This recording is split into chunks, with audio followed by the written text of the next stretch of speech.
My name is Dr. Mackenzie Cervenka, and I am very pleased to be here today on behalf of the Metabolic Health Initiative to speak with you about metabolism-based therapies utilized to control seizures. I'm a professor of neurology at Johns Hopkins Medicine, medical director of the Adult Epilepsy Diet Center, and the Adult Epilepsy Monitoring Unit at Johns Hopkins. Here are my disclosures. None of the above disclosures pose a conflict of interest for this presentation.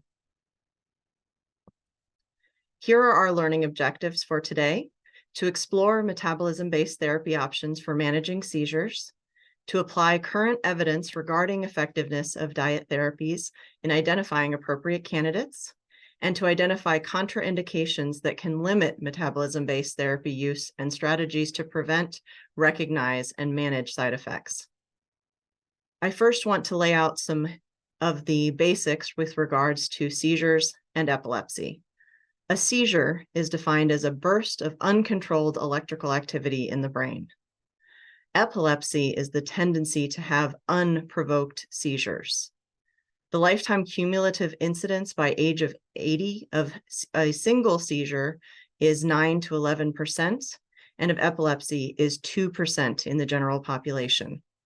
The risk of recurrence after one unprovoked seizure is approximately 33%, and after a second or third seizure, that increases to 70 to 80%.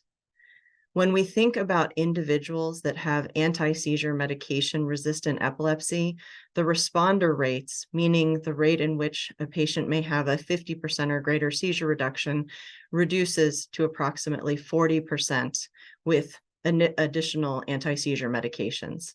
And so when we start to think about individuals who have epilepsy, who have not responded to standard therapies, we start to think of other treatments. Those treatments for focal epilepsy may be things like epilepsy surgery, as you can see here in this image, or other therapies such as metabolism-based therapies, and also responsive and vagus nerve stimulators.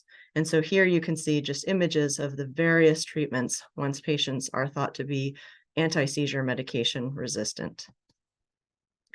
Let's explore the history of metabolism-based therapies for epilepsy. If we look back in history, we can find that even at the time of Hippocrates, there were writings talking about body purification and fasting as a form of treatment to control seizures in epilepsy. Fast forwarding to the 1800s, Charles Radcliffe proposed a high-fat oil diet in managing seizures. In 1911, researchers in the United States proposed using a low-calorie vegetarian diet with fasting and purging to control seizures. And then in 1921 and 1922, Graylen and Conklin brought fasting to the US in the management of epilepsy in a child, which they described in this article as fasting for up to 60 days to control their seizures. And then also in the year 1921, researchers and physicians Wilder and Winter proposed the concept of a ketogenic diet as a metabolism-based therapy for epilepsy.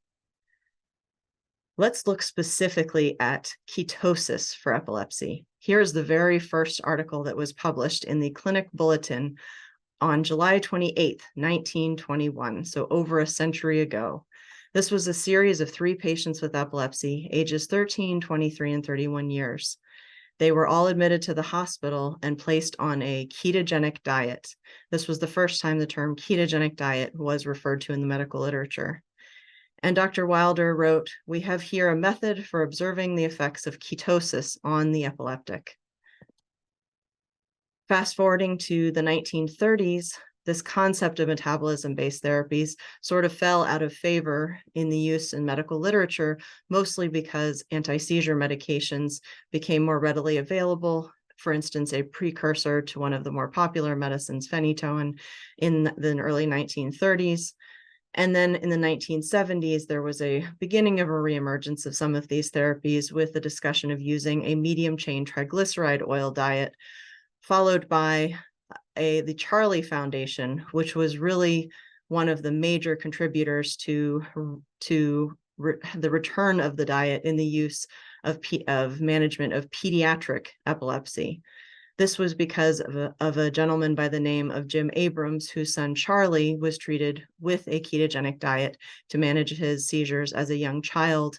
And because of the success of the diet, this really encouraged him to start the Charlie Foundation. And this was to educate physicians and dietitians about the use of this metabolism-based therapy and its effectiveness in the management of epilepsy, because it had fallen out of favor for so many years. And really, as it reemerged, it was more so in children, whereas a century ago, it had been used both in children and in adults.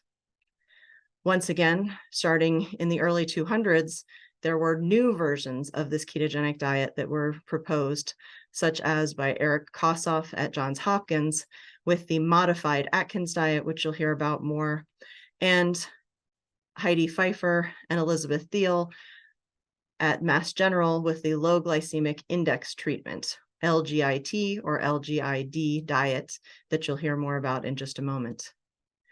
And then another interesting thing happened beginning around 2017, which some refer to as the keto craze, where ketogenic diets, metabolism-based therapies became very popular, not only in the management of seizures, but actually specifically for weight loss and other conditions as well, and really had this emergence and explosion into popular culture, such that it is very common, and many people are familiar with ketogenic diets and may, in fact, have tried one themselves, particularly for weight loss.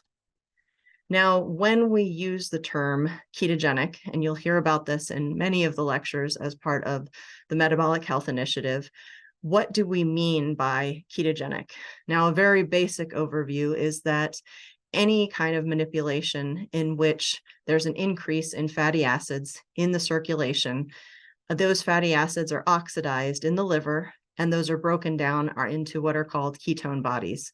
These are beta hydroxybutyrate, acetoacetate, and acetone. These can enter the circulation once more from the liver and cross the blood-brain barrier and enter the TCA cycle as a fuel source for the brain. Now, with that in mind, there are many different approaches to creating a state of metabolic ketosis. Among these approaches are the ones used in managing seizures. Here are the 5 ketogenic diet therapies that are used most often in managing seizures, although these can be used in combination as well, and there are other varieties that have been proposed. Do you love learning about metabolic health? So do we. It's why we created the Metabolic Initiative, an online educational platform providing evidence-based education on metabolic health and therapies for healthcare professionals and the general public. By joining the Metabolic Initiative, you'll gain access to hundreds of expert lectures, interviews, panel discussions, and even private episodes of the Metabolic Link. CMEs are available. Go to metabolicinitiative.com to get started. And as always, thank you for listening to the Metabolic Link.